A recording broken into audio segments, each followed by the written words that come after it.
Hello everyone. मैं आज आपको 11th क्लास की जो हिंदी की बुक है उसमें जो आपका गद्य गरिमा है उसका जो आपका सेकंड चैप्टर है ना, महाकवि माघ का प्रभात वर्णन, इस चैप्टर के मैं आज आपको गद्यांश से रिलेटेड प्रश्न कराने वाली हूँ। तो देख लीजिए। और जी इस पाठ के जो लेखक हैं वो हैं आचार्य महावीर प्रसाद द्विवेदी जी। तो देख लीजिए। चलिए हम अपने प्रश्नोत्तर स्टार्ट करते हैं। स्टार्ट करने से पहले गाइस, अगर आपने गद्य गरिमा का पहला चैप्टर की जो पद्यांश मैं करा चुकी हूँ, अगर आपने वो वीडियो नहीं देखी है तो उसकी लिंक आपको डिस्क्रिप्शन बॉक्स में मिल जाएगी। चलिए हम अपने इस वीडियो स्टार्ट कर लेते हैं। देखिए आपसे ये जो गद्यांश बुक है आपकी हिंदी की, आपका यही पूछा गया है ना, निम्नलिखित गद्यांशों के आधार पर उनसे संबंधित दिए गए प्रश्नों के उत्तर दीजिए। ये बोल के आपको जो पहला गद्यांश आपको दिया हुआ है आप अपनी बुक में देखिएगा। तो देखिए आपकी बुक में क्या दिया हुआ है। पूर्व दिशा रूपी स्त्री की प्रभा इस समय बहुत ही भली मालूम होती है। वह हंसी रही है, वह यह सोचती रही है कि चंद्रमा ने जब तक मेरा साथ दिया तब तक ये मेरी संगति में रहा, तब तक उदित ही नहीं रहा, इससे दीप्ति में खूब बढ़ी। ये आपका मतलब कि इस टाइप का आपका ये क्या कहते हैं पहला पद दिया हुआ है। देख लीजिएगा, मैं आपको इसमें की प्रश्न उत्तर कराने वाली हूँ। ऐसे ही आपके में दिया हुआ है। देखिए जो ये पद्यांश था इसके आपके क्वेश्चन क्या पूछा गया था। तो आपसे पहला क्वेश्चन पूछा गया है उपयुक्त गद्यांश के पाठ और उसके लेखक का नाम लिखिए।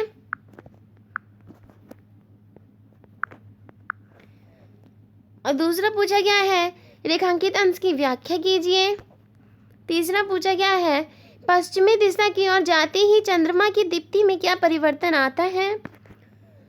चौथा पूछा गया है आपसे कौन चंद्रमा को देख देख कर प्रभा के बहाने ईर्ष्या से मुस्कुरा सी रही है। अब पांचवा पूछा गया है आपको किस कारण चंद्रमा पूर्व दिशा रूपी स्त्री की हंसी मजाक की कुछ प्रभाव नहीं करता। ये आपसे पहले पद्यांश में प्रश्न पूछे गए हैं गाइस। देखते हैं हम अपने प्रश्नों। तो देखिए हमसे पहला प्रश्न क्या है। हमसे पहला प्रश्न पूछा गया था उपयुक्त गद्यांश के पाठ एवं उसके लेखक का नाम लिखिए। तो आपको लिखना है प्रस्तुत गद्यावतरण हिंदी के युग प्रवर्तक साहित्यकार आचार्य महावीर प्रसाद द्विवेदी द्वारा लिखित और हमारी पाठ्य पुस्तक गद्य गरिमा में संकलित महाकवि माघ का प्रभात वर्णन नामक निबंध से लिया गया है। आप इसको इस तरीके से भी लिख सकते हैं। पाठ का नाम क्या है आपका, महाकवि माघ का प्रभात वर्णन। और इनके लेखक कौन है, हमारे लेखक हैं आचार्य महावीर प्रसाद द्विवेदी। यही लिख सकते हैं आप। और एक संकेत आपको दे दूं, आपके जितने भी गद्यांश होते हैं गाइस उसका आपको जो पहला प्रश्न होता है वो क्या होता है, वो पहला प्रश्न यही पूछा जाता है कि उपयुक्त गद्यांश के पाठ एवं लेखक का नाम लिखिए। तो आपको ये जो पहले गद्यांश में दिया गया था पहले का आंसर यही आपको सारे में अप्लाई करना है। देखिए अब आपसे क्वेश्चन क्या पूछा गया था। आप बोला गया इसमें रेखांकित अंश की व्याख्या कीजिए। आप बड़ी क्लास के बच्चे हैं, आपको ये तो पता होगा कि रेखांकित अंश की व्याख्या क्या होती है। जिसके लाइनिंग खींची जाती है नीचे, जिन शब्दों के नीचे जो लाइनिंग खींची जाती है उसकी हमें व्याख्या करनी होती है। तो देखिए द्विवेदी जी क्या कहते हैं। देखिए द्विवेदी जी कहते हैं कि प्रातः काल में पूर्व दिशा रूपी नायिका प्रभात की लालिमा में रंग जाती है, तब ऐसा लगता है कि वह अनुरागवती के अनुराग के प्रतीक लाल रंग से उनके मुख पर नया तेज दिखाई देता है। उस समय ऐसे जान पड़ता है कि वे हंसी रही है। पूर्व दिशा की भांति भी लेखक ने पश्चिमी दिशा को भी एक नायिका के रूप में चित्रण किया है। किसके रूप में चित्रण किया है, नायिका के रूप में चित्रण किया है, ठीक है। तथा पूर्व दिशा रूपी स्त्री के मन की प्रतिक्रिया दर्शाई है। इसमें उसके मन में नारी निर्बल ईर्ष्या जाग गई है। चंद्रमा के तेज के कम होने के कारण उसके प्रतीत होने पर उससे मुख पर जो मुस्कान आई है उससे उसके मन की ईर्ष्या की प्रकट हुई है। चंद्रमा की इस दीनहीन स्थिति में पूर्व दिशा रूपी नायिका सोच सी रही है कि चंद्रमा तब तक मेरे साथ है तब तक उदित भी हो रहा है। क्या हो रहा है गाइस, तब तक क्या हो रहा है हमारा उदित भी हो रहा है और उसका प्रकाश भी खूब फैल रहा है। उससे उन्नति के साथ साथ शुभ्यस भी प्राप्त था। ये आपको गद्यांश दिख रहा है, ये पहले का आपको लिख लेना है। आपको इसका स्क्रीनशॉट ले लीजिए। यहाँ तक है गाइस, ये इसकी स्क्रीनशॉट ले लीजिए आप। देखिए आपसे प्रश्न थर्ड क्या पूछा गया था। देखिए हमसे प्रश्न थर्ड क्या पूछा गया था आपके इसके ये पूछा गया था, पश्चिमी दिशा की ओर जाते ही चंद्रमा की दीप्ति में क्या परिवर्तन आता है। तो देख लेते हैं क्या परिवर्तन आता है। तो इसका आंसर देख लीजिए। पश्चिमी दिशा की ओर जाते ही चंद्रमा की दीप्ति प्रतीत होने लगती है। क्या होने लगती है गाइस? प्रतीत होने लगती है। किसकी? चंद्रमा की दीप्ति क्या है? प्रतीत होने लगती है हमें। अब आप अपना प्रश्न 4 का आंसर देख लीजिएगा। तो आपका प्रश्न 4 क्या पूछा गया था? कौन चंद्रमा को देख देख कर प्रभा के बहाने ईर्ष्या से मुस्कुरा सी रही है। तो हम देख लेते हैं इसका आंसर। ये रहा। तो क्या पूछा गया है? आंसर है इसका, पूर्व दिशा रूपी स्त्री चंद्रमा को देख देख कर प्रभा के बहाने ईर्ष्या से मुस्कुरा सी रही है। किसको देख के? चंद्रमा को देख देख कर। ठीक है गाइस, किसको देख के? चंद्रमा को देख देख कर। आप चाहो तो इसे याद भी कर लीजिए, अभी बहुत इजी आंसर है इसके। तो आपसे प्रश्न 5 क्या पूछा गया था। तो देखिए क्या पूछा है, किस कारण चंद्रमा पूर्व दिशा रूपी स्त्री की हंसी मजाक की कुछ परवाह नहीं करता। इसका आंसर देख लीजिए। तो इसका आंसर है ये, पश्चिमी दिशा रूपी स्त्री की रसिका के नगम होने के कारण चंद्रमा पूर्व दिशा रूपी स्त्री की हंसी मजाक को कुछ परवाह नहीं करता। ये था आपके पहले गद्यांश के प्रश्न और उसके उत्तर। ठीक है, अगर आपने यही थे आपके जो आंसर थे सारे। देखिए हमारा जो दूसरा गद्यांश आपकी बुक में दिया हुआ है वो क्या दिया हुआ है, ये आपको दिख रहा है। ये आपको दूसरा गद्यांश पूछा गया है आपसे, जब कमलम शोभित होते हैं तब कुदुमन नहीं, और जब कुदुमन शोभित होते हैं तब कमल नहीं। दोनों की दिशा बहुधा एक सी नहीं रहती, परंतु इस समय प्रातः काल दोनों में मूलतः देखी जा सकती है। ये आपका गद्यांश दिया हुआ है। यहाँ तक है आपका गद्यांश प्राप्त हो रहे हैं। देखिए इस गद्यांश में आपसे प्रश्न क्या पूछे जाते हैं।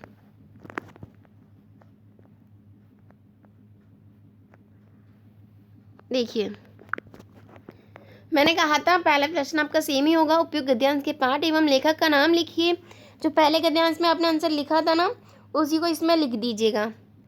दूसरा इसमें पूछा गया है, रेखांकित अंश की व्याख्या कीजिए। तीसरा पूछा गया है, पुस्तक गद्यांश के लेखक ने किस अदृश्य का वर्णन किया है।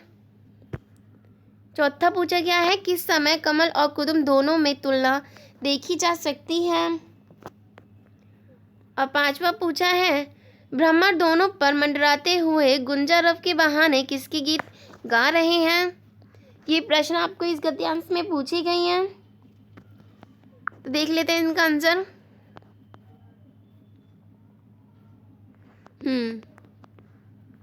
आपको क्या करना है, पहले में तो वही क्वेश्चन आपका आंसर अप्लाई कर देना है। और देखिए आपको करना है रेखांकित अंश की व्याख्या। सेकंड प्रश्न हमारा रेखांकित अंश की व्याख्या कीजिए। तो आपको कहाँ तक की व्याख्या करनी होती है, लाइनिंग वाले की। तो देखिए आप इसकी व्याख्या करेंगे, प्रातः काल के सूर्य में उदित होने पर संसार में विरोधाभासपूर्ण दृश्य दिखाई देता है। देव अर्थात भाग्य की चेष्टा किसी के लिए सुखकर होती है तो किसी के लिए दुखदायी भी। इसी विरोधाभाव को लक्षित करते हुए लेखक कहता है कि जब सूर्य उदित होता है तो सवेरों में कमल खिलते हैं जो सवेरों की सुंदरता को बढ़ाते हैं, लेकिन दूसरी तरफ कुमुद की सुबह को उदित सूर्य कर लेता है। जब सुबुध शोभित होते हैं अर्थात जब सूर्य अस्ताचल की ओर जाता है अर्थात अस्त होता है, तब कुदुमन की सुबह लौट आती है और कमल शोभहीन हो जाते हैं। सूर्य के उदय होने अथवा चंद्रमा के हस्त होने पर, चंद्रमा के उदित होने अथवा सूर्य के हस्त होने पर कमल और कुदुम की दिशा समान नहीं रहती। इतना लिख लिया। एक को सुख की अनुभूति होती है तो दूसरे को क्या होती है, दूसरे को दुख की। इसमें यही बोला गया है, दोनों की तुलना। ठीक है, इसका आप स्क्रीनशॉट ले लीजिए इस व्याख्या की।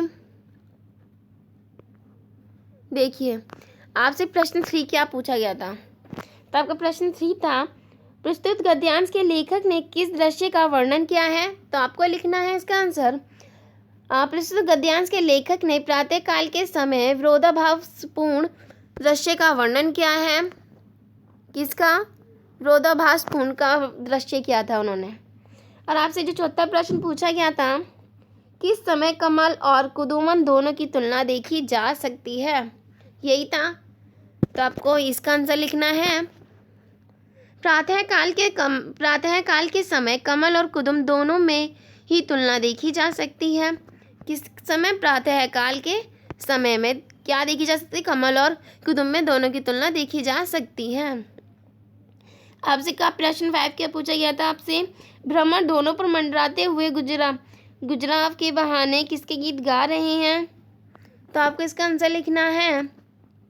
भ्रमर, कमल और कुदुम दोनों पर मंडराते हुए गुंजरव के बहाने दोनों ही प्रशंसा के गीत गा रहे हैं। किसके गीत गा रहे हैं गाइस? प्रशंसा के गीत गा रहे हैं। आपको क्या आंसर लिखना है इसके? प्रशंसा के गीत गा रहे हैं।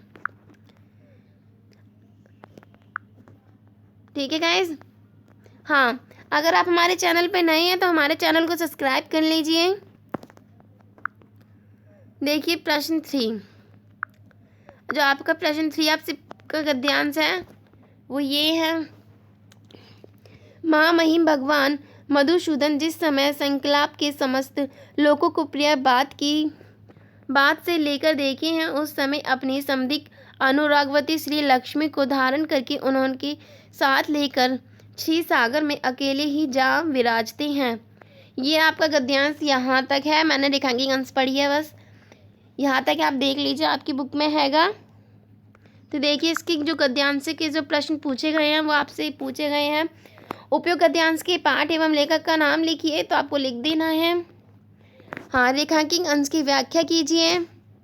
तीसरा है, प्रस्तुत गद्यांश के लेखक ने सूर्य और उसकी आभा एवं प्रकाश को किसके समान चित्रण किया है।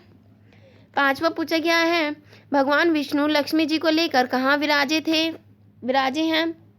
5वां पूछा गया है, गद्यांश में किस समय के सौंदर्य का अलंकारिक वर्णन प्रस्तुत किया गया है। ये आपको इस गद्यांश में प्रश्न पूछे गए हैं, तो देख लेते हैं। हम क्या करेंगे, रेखांकित अंश की व्याख्या आपको पता है कहाँ तक करनी है। तो क्या करना है आपको, प्रातः काल में सूर्य उदय होने पर सारा दृश्य ही बदल जाता है। उस समय लेखक ने सम्मुख प्राय काल का 100 दृश्य उपस्थित हो जाता है। वह कल्पना करते हैं कि कल्पनात् में भगवान विष्णु जी जब तीनों लोक को नष्ट करके अपनी प्रेममय पत्नी लक्ष्मी के साथ श्री सागर में अकेले ही शोभित हैं। ये इसकी व्याख्या है, आपको लिख देनी है। ठीक है।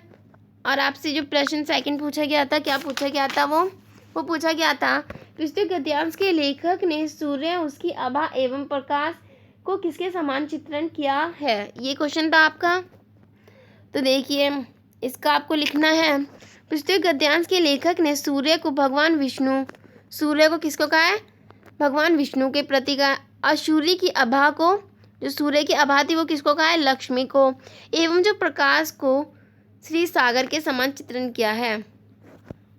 समझ गए आप? देखिए इसमें आप पूरा पढ़ देती हूँ इसको एक बार।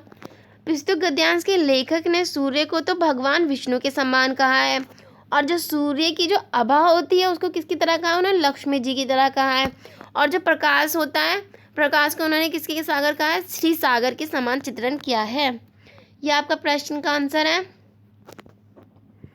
आपसे चौथा प्रश्न क्या पूछा गया था, भगवान विष्णु लक्ष्मी जी को लेकर कहाँ विराजे हैं। तो आप कहाँ विराजे थे? तो इसका आंसर आपको लिखना है, भगवान विष्णु जी लक्ष्मी जी को लेकर श्री सागर में विराजे थे। कहाँ पे विराजे थे? श्री सागर में विराजे थे। आपका जो प्रश्न 5 आपसे पूछा गया था वो पूछा गया था, गद्यांश किस समय सौंदर्य का अलंकारिक वर्णन प्रस्तुत किया गया है। तो इसका आंसर आपको लिखना है, गद्यांश के सूर्य उदय होने पर चंद्रमा एवं तारों की दृश्य होने पर आकाश में अकेले सूर्य एवं उसकी प्रभा के सौंदर्य का अल्पकालिक वर्णन किया गया है। ये हैं आपके गद्यांश और इसके प्रश्न गाइस। यही थे आपके 3 गद्यांश। आपकी बुक में वैसे 5 गद्यांश दिए हुए हैं 5 गद्यांश, और मैंने आपको कराए हैं उसमें से 3। और मैंने ये 3 क्यों करवाए हैं, क्योंकि ये 3 आपके मोस्ट इम्पोर्टेंट हैं और यही ज़्यादा पूछे जाते हैं। आई होप आपको अच्छी लगेगी। चलो चलते हैं नेक्स्ट वीडियो में, नेक्स्ट वीडियो भी आपको मिल जाएगी गाइज। Okay bye everyone.